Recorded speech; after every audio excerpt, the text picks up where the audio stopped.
وہ جن کی فطرت میں ہوں بے وفائیاں وہ ساتھ کب نبھاتے ہیں۔ وہ جن کی فطرت میں ہوں بے وفائیاں وہ ساتھ کب نبھاتے ہیں۔ وہ جو پہلے ہی چھوڑ جائیں وہ بعد میں کب آتے ہیں۔ یہ ان وقتوں کی بات ہے جب لوگ اکٹھے رہتے تھے اور کسی پر بھی بھروسہ کر لیتے تھے، جب کسی کے دل میں کسی کے لیے کوئی نفرت نہیں تھی، جب سب کی خوشیاں اور غم سانجھے ہوا کرتے تھے۔ اگر ایک کو تکلیف ہوتی تو باقی سب ساتھ رہنے والوں کو بھی تکلیف محسوس ہوا کرتی تھی۔ مگر کہا جاتا ہے نا کہ سانپ کو کتنا ہی دودھ پلا لو، اس کو ہی کتنا اپنا بنا لو، اس کی فطرت ہوتی ہے ڈسنا تو وہ ڈسنا نہیں چھوڑتا۔ یہاں بھی کچھ ایسا ہی تھا، سب کے سامنے اچھا بننا اور پیٹھ پیچھے اس کی پیٹھ میں خنجر گھونپ دینا، ایسا ہی آپ کے سامنے ہے۔ دو دوست تھے، ایک کا نام علی تھا، دوسرے کا نام بابر۔ علی ایک بہت ہی اچھا لڑکا تھا، وہ ایک بہت اعلیٰ خاندان سے تعلق رکھتا تھا، مگر اس کو ان سب سے کوئی فرق نہیں پڑتا تھا۔ عام لوگوں کی طرح زندگی گزارنا اور سب سے مل جل کر رہنا، پیار کرنا اور عزت کرنا اس کی فطرت میں شامل تھا۔ دوسری طرف بابر، وہ بھی بہت اچھا تھا، مگر وہ ایک نارمل خاندان سے تعلق رکھتا تھا۔ عزت کرنا، پیار کرنا، دوسروں کی مدد کرنا بابر کی عادت تھی، مگر صرف دیکھنے کی حد تک۔ بابر علی کا ایک بہت اچھا دوست تھا۔ علی خود سے زیادہ بابر پر بھروسہ کرتا، اپنی ہر بات بابر کو بتاتا، مگر بابر کبھی بھی علی کے لیے مخلص نہیں تھا۔ دونوں ایک ہی گاؤں میں رہتے تھے۔ علی کو بابر اس وجہ سے بھی اچھا لگتا تھا۔ ایک مرتبہ ایسا ہوا کہ علی کسی کام سے کچھ عرصے کے لیے شہر جانا پڑا اور بولا کہ میرے گھر کا خیال رکھنا۔ بابر اس کے گھر کا خیال رکھتا، مگر آئے دن کوئی نہ کوئی مسئلہ بن ہی جاتا۔ جیسے ایک مرتبہ علی کے بچے کو چوٹ لگ گئی، اس کے گھر سے چوری ہو گئی۔ علی کے گھر سے نکلنے کی دیر تھی کہ ایک مصیبت کے اوپر دوسری مصیبت، سب بہت پریشان تھے اور علی وہاں پریشان، لیکن ان سب میں بابر نے ان کی پوری مدد کی۔ علی وہاں پریشان، ہر وقت بے سکون۔ دراصل بابر تو یہی چاہتا تھا کہ علی کو وہ بے سکون ہی رکھے۔ ایک اتنا اچھا دوست ہو کے بھی اس کی یہ سوچ کیوں تھی؟ آخر بابر یہی چاہتا تھا تو علی کا دوست ہی کیوں تھا؟ علی سے دوستی اس کی ہمیشہ نہیں تھی۔ علی نے بہت زیادہ وقت ملک سے باہر گزارا تھا اور جب وہ واپس آیا تو کچھ لوگوں نے اس پر حملہ کیا تھا۔ ان کی کوئی دشمنی تھی۔ اگر اس وقت اس کو کسی نے بچایا تھا تو وہ بابر ہی تھا۔ علی اس دن سے اس پر بھروسہ کرتا اور اس کی ہر بات مانتا تھا۔ علی کسی کی بات نہیں مانتا تھا، صرف اور صرف کسی پر بھروسہ کرتا تھا تو وہ بابر ہی تھا۔ علی کو اس بار بھی شہر سے پر بھیجنے والا اور کوئی نہیں، بابر ہی تھا۔ اگر بابر چاہتا تو کیا نہیں کر سکتا تھا۔ علی ایک سیدھا سادہ انسان تھا۔ علی کی بیوی اور 2 بچے تھے۔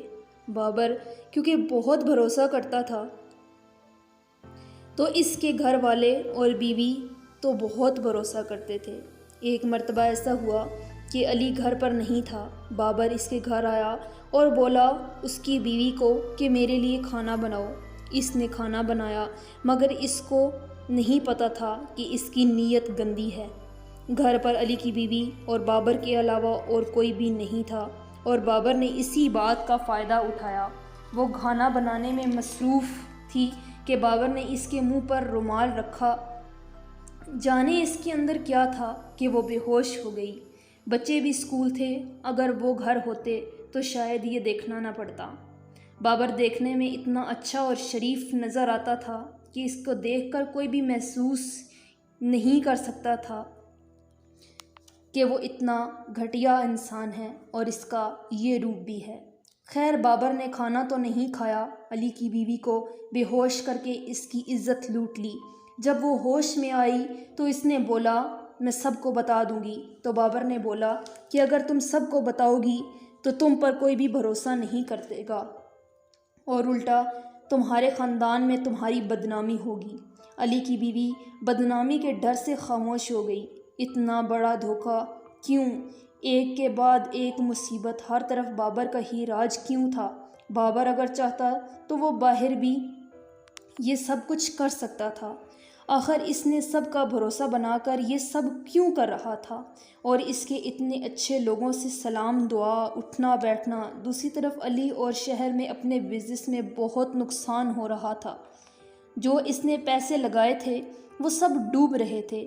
آخر اصل بات کیا تھی؟ علی کی بیوی یہ سب سوچ سوچ کر بیمار رہنے لگی تھی کہ یہ کیا ہے، نہ علی یہاں آتا ہے۔ اب تو علی اتنا پریشان رہنے لگا تھا کہ اس نے گھر والوں سے بات کرنا بھی چھوڑ دی تھی، اور ادھر اس کی بیوی کو یوں لگا کہ علی نے شہر جا کر کسی اور کو پسند کر لیا ہے، اور بہت سی پریشانیوں کے ساتھ یہ ایک نئی مصیبت بھی ساتھ تھی۔ اور ادھر بابر نے علی کی بیوی کو تنگ کر رکھا تھا، روز کسی نہ کسی وجہ سے اس کے پاس آ جاتا اور اس کے قریب ہونے کی کوشش کرتا۔ اس کی وجہ سے علی کے بیوی اور بچے بہت پریشان تھے۔ ایک دن بابر علی کی بیوی کے پاس آیا اور بولا کہ علی نے وہاں تمہارے بتائے بغیر دوسری شادی کر لی ہے، اور وہ بہت امیر لڑکی ہے، اور اب اس نے بولا ہے کہ اگر کوئی بولے گا تو میں انکار کر دوں گا کہ میں نے شادی کی ہوئی ہے۔ اس نے یہ بات صرف اور صرف مجھے بتائی ہے کہ میں خود کل اس کا نکاح کروا کر آ رہا ہوں۔ وہ تو یہاں تمہیں اس طرح چھوڑ کر وہاں بہت خوش ہے، اور تم کیوں یہاں اس کا انتظار کر رہی ہو؟ علی کی بیوی کو یہ سب سن کر بہت دکھ ہوا، اور وہ وہاں بابر نے علی کو کسی بڑے کیس میں جیل کروا دی اور اس کا فون بھی بند کر دیا، اور ادھر اس کی بیوی کو بولا کہ اس نے نمبر بھی بدل دیا ہے، اگر وہ اتنا اچھا ہوتا تو تم سے رابطہ ضرور کرتا۔ بابر نے تو ان دونوں کے احساسات سے زندگی کو کھیل بنا کر رکھ دیا تھا۔ ابھی اس بات کو کچھ ہی دن گزرے تھے کہ علی کی بیوی کے پاس کچھ کاغذات آئے۔ وہ کاغذات کچھ اور نہیں بلکہ علی کی طرف سے طلاق نامہ تھا۔ علی کی بیوی نے علی سے بدلہ لینے کی ٹھان لی۔ بابر یہ سب دیکھ کر تو اتنا خوش ہو رہا تھا کہ جیسی وہ بربادی چاہ رہا تھا بالکل ویسا ہی ہو رہا تھا۔ علی کی بیوی گاؤں چھوڑ کر دوسرے شہر جا کر رہنے لگی۔ 3 سال گزر گئے۔ ان 3 سالوں میں بہت کچھ بدل گیا۔ علی کی بیوی نے دوسری شادی کر لی، اور وہ بھی کسی اور سے نہیں بلکہ خود بابر سے، اور دوسری طرف علی کی گاؤں میں پہچان ہی جیسے ختم ہو گئی۔ ہر طرف بابر کا راج تھا۔ نہیں حالات بدلے تو علی کے، کیونکہ علی کو ایک لمبے عرصے کے لیے بابر نے جیل کروا دی تھی۔ مگر ایک دن ایسا بھی آیا کہ علی گاؤں میں واپس آ گیا، اور اس کی سزا تو پوری نہیں ہوئی مگر اس کے کچھ عزیز دوستوں نے اس کی رہائی کروا دی۔ جب علی واپس آیا تو گاؤں والوں نے ساری بات بتائی کہ بابر نے تمہارے پورے خاندان کو تباہ کر دیا ہے۔ علی پولیس کے ساتھ اپنی بیوی کے پاس گیا اور بابر کو گرفتار کر لیا۔ بابر نے عدالت میں بتایا کہ مجھے علی سے نہیں بلکہ اس کے باپ سے دشمنی تھی۔ بچپن میں میرے سے ایک قتل ہو گیا تھا، اور علی نے کے باپ نے مجھے جیل کروا دی تھی۔ اگر وہ چاہتا تو جھوٹ بول بھی سکتا تھا، اپنا منہ بند بھی رکھ سکتا تھا۔ میرا سارا بچپن برباد کر دیا، اور میں نے پورا بچپن اور اپنی آدھی جوانی جیل میں گزار دی، اور میں نے اس کے بعد اس کے بیٹے کو برباد کرنے کی ٹھانی جب میں کامیاب نہیں ہوتا رہا۔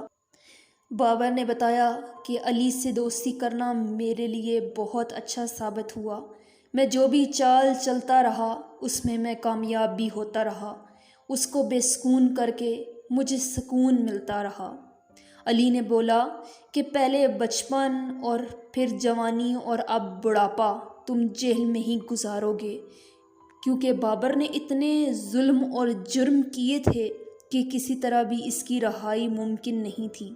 علی کی بیوی کے سامنے بھی ساری حقیقت کھل کر سامنے آ چکی تھی، مگر علی کی بربادی ابھی ختم نہیں ہوئی تھی۔ علی کو لگتا تھا کہ سب ٹھیک ہو گیا ہے، مگر ایسا کچھ بھی نہیں تھا۔ ایک دن علی اپنی زمینوں میں گیا ہوا تھا اور بابر کے بھائی نے علی کو گولی مار دی اور قتل کر دیا۔ کرتا کوئی ہے، بھرتا کوئی ہے۔ اگر آپ کو آج کی سٹوری پسند آئی ہو تو پلیز لائک کیجیے گا اور کمنٹ کر کے مسٹ بتائیے گا کہ آپ کو آج کی سٹوری کیسی لگی، اور سیڈ کنزی کیانی کو چینل کو سبسکرائب کر دیں، اور آپ کمنٹ کر کے بتا سکتے ہیں کہ اگر آپ کو نیو سٹوریز چاہیے تو آپ ہمیں کمنٹ کر سکتے ہیں، ہم سے پوچھ سکتے ہیں اور ہمارے نمبر پر رابطہ کر سکتے ہیں، اپنی سٹوری ہمیں بتا سکتے ہیں تاکہ ہم آپ کی سٹوری کو لوگوں تک پہنچا سکیں۔ انشاءاللہ نیکسٹ سٹوری میں آپ سے ملاقات ہوگی، تب تک کے لیے اجازت دیں، خوش رہیں، خوشیاں بانٹیں، اپنا خیال رکھیں، دوسروں کا خیال رکھیں، اللہ حافظ۔